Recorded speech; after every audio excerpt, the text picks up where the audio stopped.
আমি গত রাতে প্রায় 2:30টার সময় নাসিরউদ্দিন শিফা সাহেব রহমতুল্লাহ আলাইহির দরবারে গিয়েছি, মিলাদ করেছি, কিয়াম করেছি। সেখানে আমি দায়িত্বহীন কণ্ঠে কিছু কথা বলে এসেছি যে আল্লাহর ওলিরা এই দেশে এসেছিলেন বলে ইসলামটা পেয়েছি।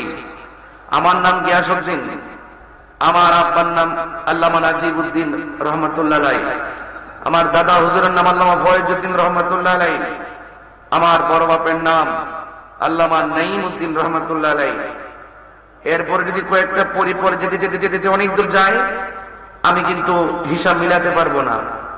তাইলে 750 বছরের পূর্বে বাবা শাহজালাল যদি 360 আউলিয়া নিয়ে যদি এই দেশে না আসতো, তাহলে আমরা কিন্তু এত সহজে মদিনার প্রেমের সন্ধান পেতাম না। অনেকে বলে যে উত্তরবঙ্গের দিক দিয়ে গেলে এই মাজার টাজার নাই, কোনো এগুলো নাই।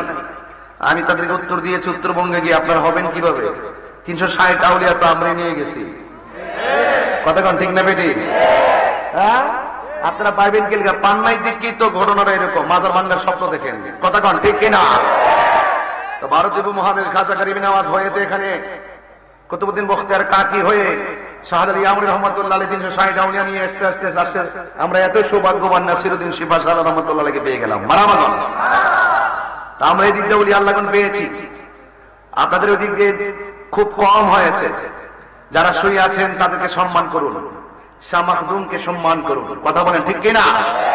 আপনারা সম্মান করুন, গোলাপ শাহকে সম্মান করুন, শাহ আলী বুগদাদিকে সম্মান করুন, আমার শাহকে সম্মান করুন, গরিবুল্লাহ শাহকে সম্মান করুন, মিসকিন শাহকে সম্মান করুন, বাইরুল বুস্তামিকে সম্মান করুন। চিৎকার মেরে আল্লাহু আকবার।